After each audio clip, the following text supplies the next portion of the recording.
गांधी जी के खिलाफ काबिल एतराज तबसरा करने वाले कालीचरण की मुश्किलें अब बढ़ गई हैं। आज उनको थाने पुलिस ने कोर्ट में पेश किया था, जिसके बाद कोर्ट की जानिब से उन्हें तहवील में भेज दिया गया है। 14 दिनों की अदालती तहवील में कालीचरण को भेज दिया गया है। वहीं आपको बताएं कि कालीचरण की जानिब से जमानत की अर्जी भी दाखिल की गई है, जिस पर अदालत अब पीर के रोज समाअत करेगी।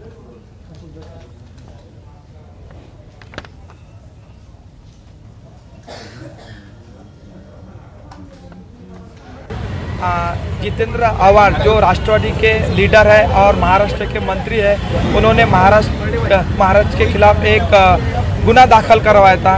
पुलिस ने दो दिन का कस्टडी रिमांड मांगा था कि भाई इनकी हमको कस्टडी लेना है, बाकी जो आरोपी है वो फरार है, इनसे पूछताछ करना है, वीडियो क्लिप जब्ती करना है। लेकिन हमने वहाँ महाराष्ट्र के पक्ष में दलीलें रखी कि भाई महाराष्ट्र की कस्टडी की आवश्यकता नहीं है और ये जो गुनाह है सिर्फ और सिर्फ राष्ट्रवादी कांग्रेस के मंत्री रहने के कारण और पदाधिकारी रहने के कारण न्याय का जो है पुलिस प्रणाली का दुरुपयोग हो रहा है। और यहाँ पर घटना नहीं होते हुए भी सिर्फ फिरियादी ये मंत्री रहने के कारण पुलिसों ने गुना दाखिल किया है और यहाँ पर कस्टडी की आवश्यकता नहीं है। जो घटना घटी थी पूना और रायपुर में, उसके अंदर ऑलरेडी उनका जो है कस्टोडियल इंट्रोगेशन हो गया है, इसीलिए विद्यमान न्यायालय ने उनकी कस्टडी नामंजूर कर दी है।